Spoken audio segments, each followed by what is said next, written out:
there is a creature alive today who has survived millions of years of evolution without change, without passion, and without logic. It lives to kill. A mindless eating machine. It will attack and devour anything. It is as if God created the devil and gave him jaws.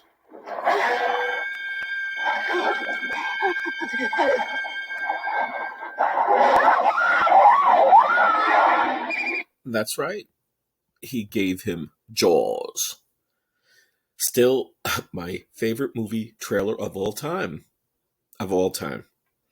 And then I think after that might be The Exorcist. And they both have in common Percy Rodriguez, the narrator. Amazing voice. One of the best in the biz ever. This is Will. This is Sci-Fi Guy.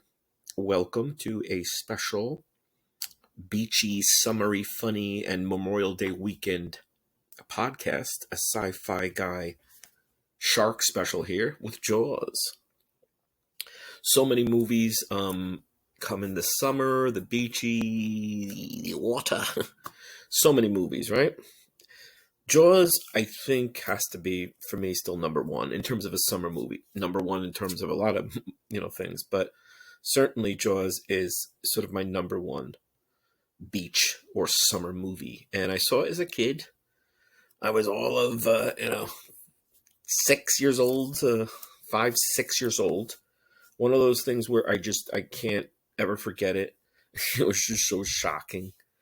It was amazing. It still is. I mean, especially as a child, to see this epic, which really kind of started in many ways the summer blockbuster. Certainly, one of the very first, and started that trend of having the big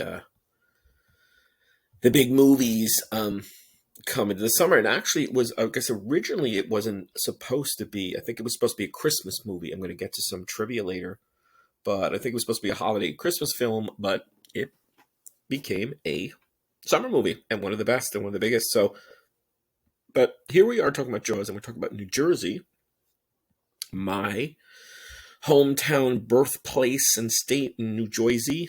And I don't know if you guys know, but Jaws, the novel, the author Peter Benchley wrote Jaws inspired by a real shark attack in New Jersey in 1916. And it's, he was also influenced by a Long Island attack, Long Island shark, New York, Long Island, but a lot, or a good chunk of the Jaws that we know today in the story was from real life New Jersey attacks. So let's get to some official wikis here. I love the wikis. Film producers Richard D. Zanuck and David Brown read the novel before its publication. And that's interesting to stop and, this is, I don't know how common this is a practice today, but back in the day, and, a lot of classic Hollywood stuff, film producers would get, so they call them the galleys in publishing. So they get the manuscript, which is just about finished and, not published yet. And, I guess the film studios and executives say, or rather the publishing said, would you like to buy the movie rights? And they snapped them right up, and they selected Steven Spielberg to direct the film. It was released in June of 1975. It omitted practically all of the novel's subplots. So all the people stuff, and just went more for the shark, mainly focusing on the shark and the three protagonists. Jaws became the highest grossing movie in history up to that time, becoming a watershed film in motion picture history, and the first of the summer blockbuster films. So it is credited as the first. 3 sequels followed the film, which were met with mixed to negative responses. And I'll say that 2 is awesome. I mean, I love 2. I think it's, in terms of a follow-up, almost sort of like a Bride of Frankenstein or a Halloween 2, where it sort of, begins shortly thereafter, very close to the original, has most of the main cast back, and it's wonderful. I love Jaws 2. It's good to do a little marathon, put them together in one big shark attack. But here's the Jersey angle. Peter Benchley, the author, was partly inspired by the Jersey Shore shark attacks of 1916, where there were 4 recorded fatalities and 1 critical injury from shark attacks from July 1st through July 12th in 1916. Now, what did Benchley do? How did he actually incorporate? Well, the Jersey Shore attack is very similar to the story in Benchley's book, with a vacation beach town on the Atlantic coast being haunted by a killer shark, and people eventually being commissioned to hunt down and kill the shark or sharks. There is another similarity in the 1916 incident and the book where kids are attacked in a body of water other than the ocean. In the 1916 incident, a child and an adult who attempted to save him were attacked and killed in Matawan Creek, a freshwater creek, and in the film adaptation, Mike Brody is nearly killed in the pond, which in reality is a small inland cove that connects to the open ocean through a small tributary. So, it's really, there's a great documentary. I can't recall the name. I think it's called maybe Real Jaws or something about, akin to that. And it's all about the real New Jersey shark attack. It might have been produced by Discovery, like for their Shark Week, I think. And it was excellent. It's really, I think it's about 2 hours. And if you want to know really more about the full real story, that is the place to go. So New Jersey inspired it. And these were shark attacks that killed 4 in 1916. So let's get to a bit of trivia. Again, this is the first big summer blockbuster credited, and it's still really associated, as the summer blockbuster to beat or to try to, compete in terms of, in terms of blockbuster in general, in terms of water and shark, movies. That's another thing. Like Deep Blue Sea is a great one, of course. You have several, even Orca. That's a killer whale, of course. But in terms of, then you have The Shallows. There's a great new modern one. But Jaws, of course, it's almost impossible to beat. So here's a little trivia. This is I think a common one. Most people know that no one wrote the movie's most famous line. No one wrote that. Who wrote it or created it was Roy Scheider, the actor. You're going to need a bigger boat. And that was, of course, said by Roy Scheider, and it was improvised the day of the shooting. I don't know if it was improvised the scene, meaning, did he go to Spielberg? I'm not sure, and said, I'd rather say this, or did he just say it in the scene? That's something I'm not sure of, but he definitely made it up and improvised it that day.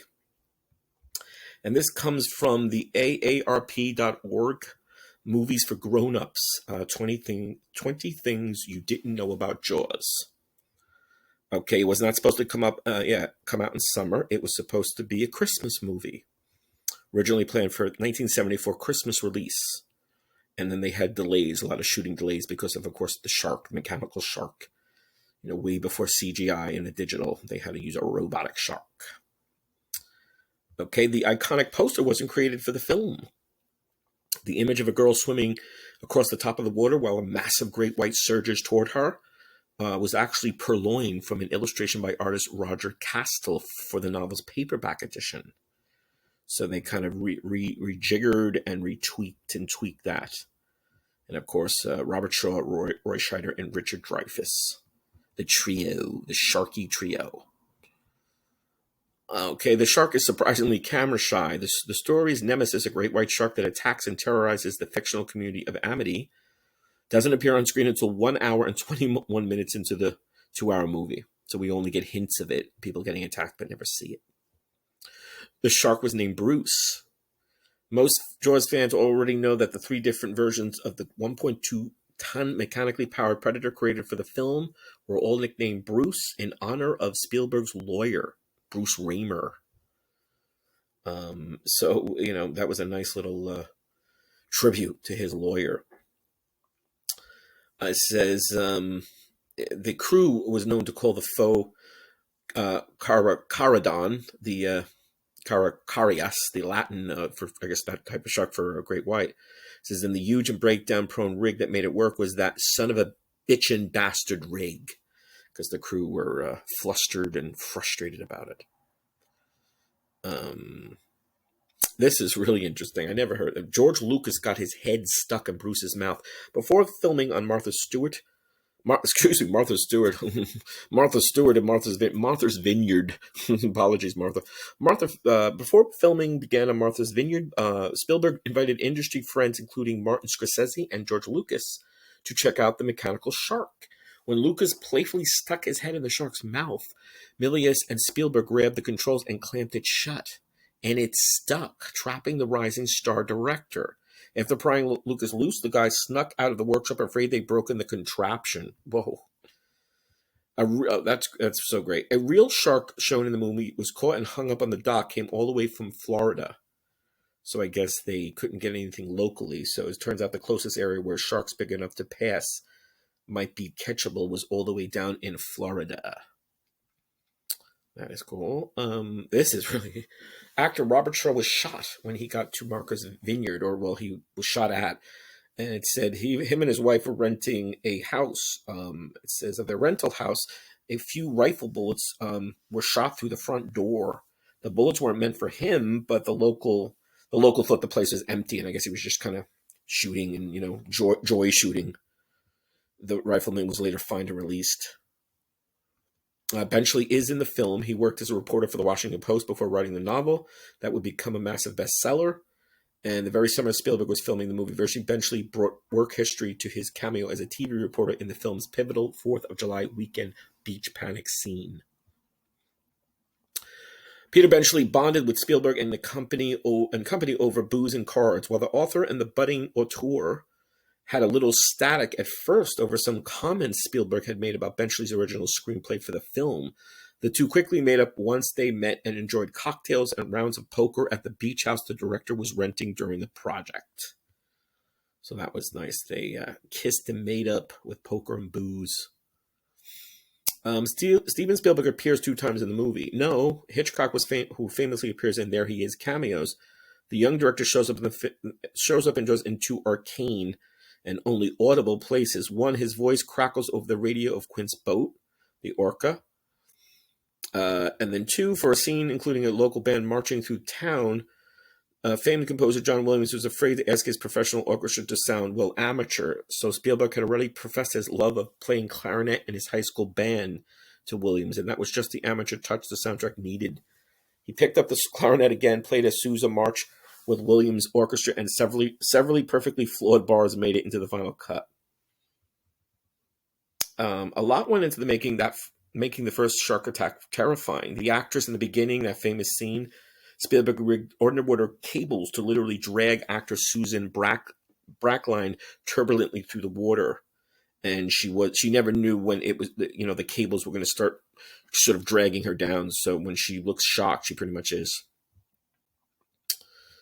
Let's see. And finally, this is really interesting. Spielberg had nightmares later. It says, while a generation of beachgoers emerged from the blockbuster film forever creeped out about swimming in ocean deeps, the director himself had nightmares for months after shooting Wrapped. His dreams, though, weren't of shark attacks, but of still being in charge of the shoot. He'd awakened thinking he was still on Martha's Vineyard, riddled with anxiety and panic. So that was, obviously there was a big budget. It was his first big movie. But as we know, he did fine. So there you have it. You've got Jaws, Jersey Jaws, being inspired by real New Jersey attacks. And I really recommend, I think it's called The Real Jaws, The Real Story. And I think Discovery or Shark Week produced this documentary. It's awesome. I highly recommend. And we all appreciate here that you are listening and that you're subscribing. If not, you can subscribe free. Or the paid people, you get some exclusives. You get things that the freebies don't get. And that's a $4.99. And we want to thank you again, of course, for listening. Have a great Memorial Day weekend, a great summer, and we'll see you soon.